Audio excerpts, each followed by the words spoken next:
กับ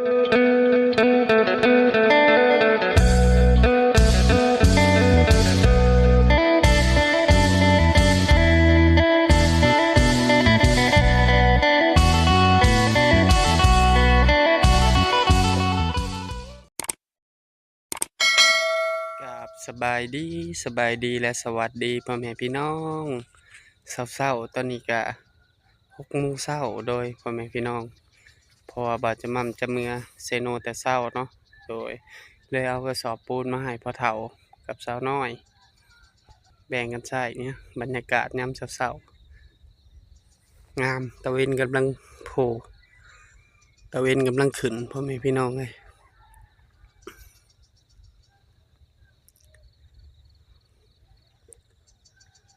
อากาศก็เย็นได้ยินเสียงเพิ่นตื่นแต่เช้าพุ่นล่ะพ่อเฒ่าคูณกับมันไม่เฒ่าเพิ่น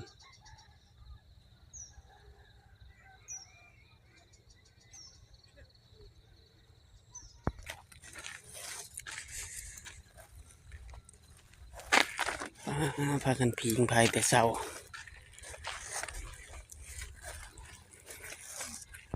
สบายดีพ่อเฒ่าตื่นแต่เช้าเนาะได้ยินเสียงแต่เช้า สบายดีเด้อไม่เฒ่าสาวสาป้าสาวสาก็มานั่งพิงภัยอยู่พี่ขอไฟมาดังขอบใจชอบบ่เอากระสอบมาให้แบ่งกันเด้อกับมันสาวน้อยนี่กับมันนี่มาชุดหน้าแล้วสิให้ไม่เฒ่าอันนี้แบ่งกันประมาณ20 กระสอบพุ่นแหละเกือบ20แบ่งกันพุ่นละ10มาชุดหน้าแล้วก็ให้ไม่เฒ่าคำอันนั้นละป่วยแหละไปกว่าเว้ากับพ่อย่าได้ตาเขามักง่ายอย่ากว่ามาให้คอยแล้ว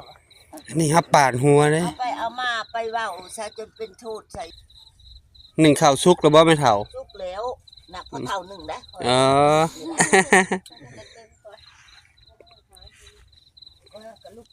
โอ้มื้อนี้หักได้ขวดเนาะมื้อนี้เนาะขวดบ่มื้อนี้หรือว่ามื้ออื่นโอ้เฮาก็ตื่นแต่ดึกพุ่นแหละเฮาก็ฟังเสียงก็เลยได้ยินก็เลยย่างมาเฮาก็สอบมาให้เลย เป็นในมุกปลาซิวแซ่บบ่แซ่บเลยปลาก็กินละปลาคืนนี่ก็แซ่บไปเลยปลาปากเด้นนะฮะยาตำลังสมบัติก็กินอยู่พี่ของเมียเพิ่นนั่นเฮ็ดโอ้บ่จักถ่าไปหับเมียเลยบ่จักบ่ได้ถ่ามือได้เอาเครื่องมือมันบ่คำบ่มีเครื่องสิอยู่แล้วเอาเครื่องมือส่ง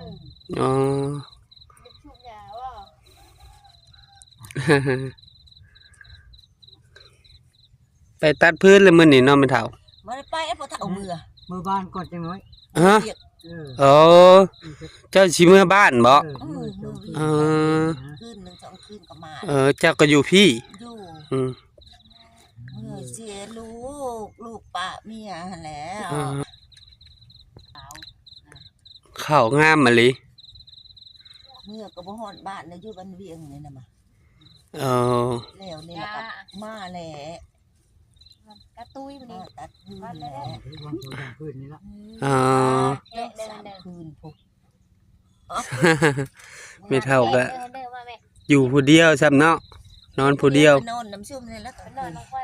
ไปนอนอยู่พุ่นแล้วให้ทงเอามือผู้ใดไทยนี่ให้ทงเอามือไว้อยู่เฮือนมันรถไถบัดพ่อมาแล้วก็ไปเอาพอเฒ่ามาก็ไปเอาเฮือนบักทงมันมีโหมีห้าวทงย่านมีแต่ผู้หญิงเนาะ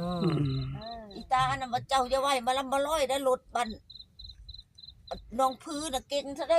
ก้าวเอาจักมันห้ามไปรถเราเมื่อไหวพุ่นก็ดีไหวพุ่นมาจะไปเอาเจ้ามานะแม่นแล้วเมื่อหาหอยพร้อมพอดีแหละสิออกหอยไปหาดิซะแซ่บเลยแซ่บมั้ยอันนั้นก็บ่มีแห่ก็ไปเอามือถือแห่เมื่อน้ำบ่ได้บ่เมื่อดำคืนดำเจ้าเอ้ยเมื่อเลยสิเมื่อบ้านนะบ่เมื่อเอาไปแช่ใส่ซีเขาบ่เอาบ่กระเจ เอาข้าวไปซีจากสอบเด้อ เดี๋ยวสีขาวมากินเลย เดี๋ยว แม่นแล้วจิเบิดน่ะเด้ เดี๋ยวเบิดก็ได้ฮะนี่ป้าเอาอันนั้นได้ป้าไอ้คนมืองะในเฮือน บ้านมือ นี่ไป มี ใส่ มั้ กระบอกวิทย์อย่าว่าให้เป็นหมกเป็นใจเฮ็ดเฮือนเฮ็ดชาติยังไงมันบ่เป็นใจแล้วเข้ากับ ตอนเช้านี่มีหยังกินใช่ไหมเท่า กินอันปลาหั่นแหละ โอ้ยังอยู่ หมกปลาเจ้า เออ อันน้อย มาเด้อ มือหาเงินหอยก่อน มีเท้าเอามามื้อนั้นเชื่อลงเวลากิโชงหันเมื่อน้อยมันเอาแน่ยายพุ่นอันปะแตว ทำการพยานปีนสิก็ได้ลายอยู่ปีงลาย เจะย่านปิ้งกันบ่ มันครบ มันใหญ่เท่าใดปีนบ่แม่นน้อย บ่แม่นปิ้งฮะปิ้งข้าว มันหลายเป็นอันยืด ลายได้ไร มันติดแหขึ้นมาเลยเนาะ โอ้ บาดชองก็มี บ้าน แฮ ชองก็มีของแหง ก็ ปีนน่ะ เอ้ย ปูนขาวเด้อปูนขาว เฮ็ดอะไร อันใส่อันคนน้ำในรูปแข้งรูปขาเนี่ยบ่มีจับปูนขาวบ่มีดูดอีกบ้านนายเฮายังหลายแหละปิง อยู่ปากสัน มันเป็นบึงใหญ่ ลงไปสอนนี่ป้าสุดใหญ่แห้งเลยปิงขาวซ้ำแล้วบ้านเจ้า ปบเลยนะ จะ ของ เอา นั้น คอยซื้อหาไม้แทงเสียบแล้วก็เว้ย บางคนเขาซื้อได้ซื้อเป็นกิโล แอะ ปิง ตาแห้งนี่เนาะ เอาไปเฮ็ดยา เอ้า ที่ได้เลย เขาซื้อเป็นกิโล ชื่ออันนี้นะ เอาเว็บนั้นแต่อะไรน่ะจะบ่ซื้อแน่มันด เอาคนมันก็มาแล้วแหละ ไปหาชื่อปันเท่าเลยว่าน้องว่าเดี๋ยวว่า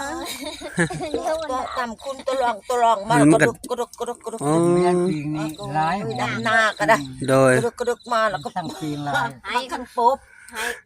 หน้าก้อยหน้าโคกมันน่ะอยู่แต่โคกกูก็ยังวิ่งขาวน่ะดำหน้าแล้วก็เท้าเชื่อเป็นเท้าชิปีหัวขี้กากขอยาน โอ้เฮาเสิร์ฟบ่ไหวเด้อย่าน บ่ยานบ่จ้า ย่านนะ พี่ก็ห้องอยู่พี่ก็ได้ เจ้าบ่ยานเจ้า อ๋อ เนาะเอ๊ะ มันไม่ได้จับเลยล่ะ บ่ยานดอกครับมันนายมันจับ ผู้ เล เลย ย มัน นะ จับนั่นผู้เลยยันมันยะเขายันน่ะมักไม่ได้จับเขาได้ คอยสิใส่ลงค่ะซักขึ้น ไป มา เกี่ยวผีเล็ดยางเข้าไปห้องก็กาก ช่างแต่มันดูดเนาะมันดูดเหนียวขนาดนะ พื้นท้องเคลืม มันบ่ยอมปิดคอแห้ง เป็นหนาว คอแห้งอย่างงี้ มันขึ้นมาตามน้ำลายใส่ห้องหอยอันนี้มันตามน้ำลายนั่นน้ำลายนั่น เฮาใส่ปูนขาวตั้งในน้อย แล้วเอาลูกแข้งขาเนาะ ผสมมันเหนียวๆแล้วก็ รูปใส่แข้งใส่ขา รูปใส่ประมาณจัก 4-5 นาทีแล้วค่อยลง กึ่งกลางเลย เอ้ยมึงอ่ะ ให้มันซึมเขา ทุกเอ้ยไปทุกเอ้ย มือไรเจ้าชิมาโปะแล้วแหละเงือกแจ้อันเหล้าเพลแล้วเขาใช้กระเจ เออ ไปเต้าหัวเท่าไรเหล้าใส่ก็เอาฟากระเตะกันที่ละก็เอาอันเบียงวะ ให้ออกจากกระสอบบ่หรือว่าปลาไว้เป็นกระสอบ ป้าไม่รู้นะไม่ได้ เออ ตั้งชอบเลย ก็เชื่อ นั่นแหละ ก่อนนี่รถนูไปเจาะจะหมด เจ้าอะไรก็ไม่ได้อึด ไม่ได้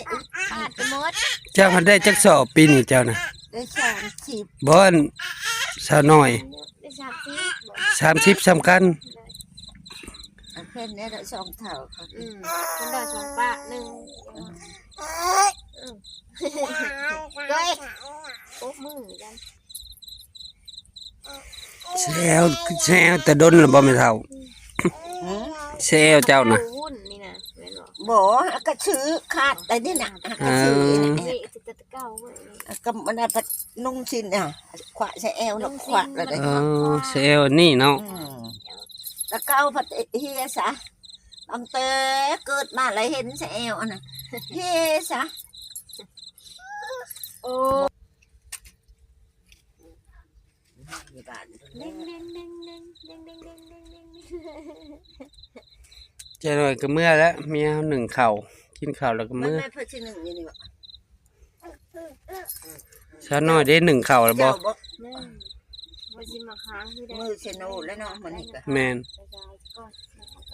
ไปได้มือลงมาตัวมือมันไกลพัดไป อ่ะดิเจอก็ดูอยู่มันชกชะงี้ว่าน่ะเอาคำก่อนจะคำไปมือเดียวเนาะ แม่น่ะ ให้ก็เสียหญ้ายาแล้วก็พูดยามืดเอ้ยบ่ได้สมันเนาะวะ ก็จะพู มั ด นงูได้ มาแล้วถือมานั้น หัวแห มาสุดหน้าจึงแบ่งให้แม่เฒ่า ผู้ใดบ่พอก็แบ่งกัน เช้าหายจนพ่อพุ่นละ หายจนพอก็ได้ มาสุดหน้าจึงให้เจ้า บ้านนี่บ่เกิดพักขี้ชมเนาะ บ่มีพระคิด เล่น สม ว้าวไปเล่นว้าวไปชื่ออีลาเล่นว้าวไปชื่อว้าวอีลาไปหาไป พักขี้ชมก็ไม่พักคนเห็นก็บ่มีเนาะ ชื่อว้าวอีลาอยู่ชื่อเอา ยื ไป นแบบนี้ไปแต่มีพักคนเห็นอยู่พุ่นพักคนเห็นแต่นะ ว้าวเด้อไปเอาไป เมื่อนี่ก็ได้เสียละ2,500,000เด้อเสียบัตรเดี๋ยวเขาเก็บมือคนมาดิเอาไปให้เขาแหละ ใครสิดอกไม้ไว้แต่ไม้มันอยากเบาไม้ของสาวน้อย ต้องไม้เลย เออ ได้ไม่โดน ไม้อยู่เทิงนี่แหละใกล้ๆนี่ไม้น้อยไม้ยังก็เอาพอได้แต่ลุงซูนน่ะแล้วตัดเอาไม้น้อยได้เดือน มาปกหลังมัน สำแขนแล้วตัดเอายาวๆเลยเราใส่รถเรามาแล้วเลี้ยงยาวเลยเมียลุงซูนนั่นผัวพ่อเฒ่าซูน เขา น่ะ ก็ได้ตัดกระล่นกระเล่นบอก แล้วเลี้ยงยาวเลยเด้ เออ เอ็นตันเอ็นยาวๆรถนั้น ต้องเอาเลยตัดซูนเหล่าหันเหล่าเฮงไม่เข่งซ้ำไม่ยังเหล่าก็เอาเดียวนี่น่ะเหล่าก็หมดแห้งแล้วเอาไม่ เฒ่าแล้ว ซ้ำนี่กว่านี่ซ้ำก็ทั้งสี่กว่าก็ทั้งสี่สะลงมาตาซูนตะเก้าจุดอันนี้เหล่าเฒ่าแล้วเหล่า หมดแล้วหมดแห้งอันนี้ก็เอาขึ้นนี่ก็ยังยากเติบแล้วไม้ขึ้นรถไถเนาะไม้จะเอามา เอามาแล้วก็จึกจะรถไทยใกล้เลยเนาะแล้วก็โจม ปีนเอา สุกขึ้นไปบ่ได้ยากคะแนนมาเอาตะปาได้ล่ะ อ๋อ มาก็ใกล้ใช้กุลมันแล้วก็เอาก็มายู่ตะกุลมันขึ้นไปบ่ได้ยากหอดรถไทยนะ อ๋อ ยากแต่เอาตะปา เนี่ยแต่ป้าแล้วมันเนี่ย ไงกึบไป คือเอาได้คือ ไง ไป กึ เท่า บ ไร ไปแต่ว่าโอ้ยมีบักตุ่มลูกๆสิ เท่าไรน้อยนั่นแหละ ถือ พอม่านค่อยว่าเอาใจลูกค่อยเอามา ได้เขียดแม่หาเขียดปะเฒ่าไปก้านเขียดจัก2-3โตพอได้มาใส่ บ่มีคืนนี่บ่ออกได้ บอกบ่ มันหนาว แล้ แล้ว มันมาการกับอะไร มะนาวก็มันลง จะหน่อยเขียดแม่หนาวแล้วเดือนหนึ่งนี่เนาะ หนาวแล้วบ่ มะนาว โอ้ยอย่าให้เครียดออกไม่ได้ไปการแต่ก็เอาการอยู่หน้าเหือโดนนี่พอได้กินได้ เออ มันแดดมันเอาพุ่นล่ะ ดินนะตา มันได้ละ เอ๊ะได้ โอ้แล้ว มันแดดมันเอาแล้วก็ไปการได้ อา แล้ว มา ก็ เชื่ออามาจะเชื่ออามาจะเชื่อหนาวไปแล้วนั่นทั้งตาหมดอาหาร ว่าแล้วไม่กูบัด บ่กู้ดอกปลาหั่นแหละปลามันอยู่หั่นล่ะ ได้นั้นยังไปท่ายมัน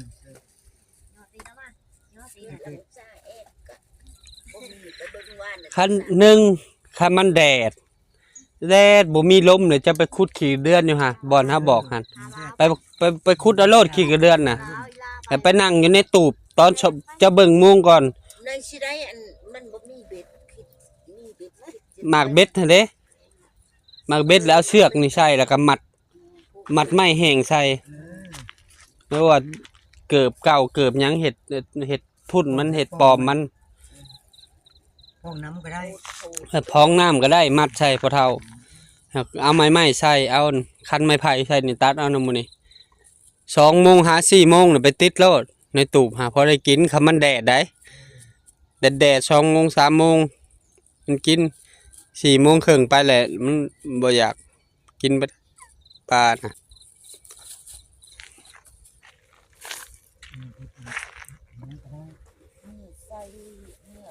เอาไปเก็บไว้ก่อนเด้อกระสอบนะสาวน้อยเอาไปไว้มันเหลือแล้วจึงให้พ่อเฒ่าคูณคันเจ้าขวัดก่อนนะฝากพ่อแม่เป็นกำลังใจให้พ่อเฒ่าคูณหน่อยเด้อแม่เฒ่าและสาวน้อยเอากระสอบมาให้เพิ่นเพราะว่าเพิ่นนั้นจูดก่อนแล้วหลังจากนั้นหามาให้แม่เฒ่าอีก โดยมาฮอดนี้บ่าวจะมั่มก็ขอบุญขอบคุณพ่อๆแม่ๆ FC ทุกท่านที่เบิ่งคลิปบ่าวจะมั่มแต่ต้นจนจบและบ่ข้ามโฆษณาเพื่อเป็นกำลังใจให้บ่าวจะมั่มเฮ็ดคลิปใหม่ๆออกมาให้พ่อแม่พี่น้องได้รับได้ชมขอให้พ่อแม่ FC ทุกท่านจงมีสุขภาพร่างกายแข็งแรงปราศจากโรคภัยไข้เจ็บคิดสิ่งใดก็ให้ได้สิ่งนั้นสมความมุ่งมา่ปรารถนาทำมาค้าขายซื้อใดขายมานเฮ็ดธุรกิจอันใดประสบผลสำเร็จในหน้าที่การงานเด้อพ่อแม่พี่น้องฝากพ่อๆแม่ๆพี่ๆน้าๆเป็นกำลังใจครอบครัวบ่าวจะมั่มกดติดตามบ่าวจะมั่มกดไลค์กดแชร์อย่าลืมกดกระดิ่งเพื่อบ่พลาดคลิปใหม่ๆของบ่าวจะมั่มบ่าวจะมั่มก็สิขอตัวลาพ่อแม่พี่น้องไปก่อนเจอกันคลิปหน้าขอกล่าวคำว่าสบายดี ย่างไปผู้เดียวได้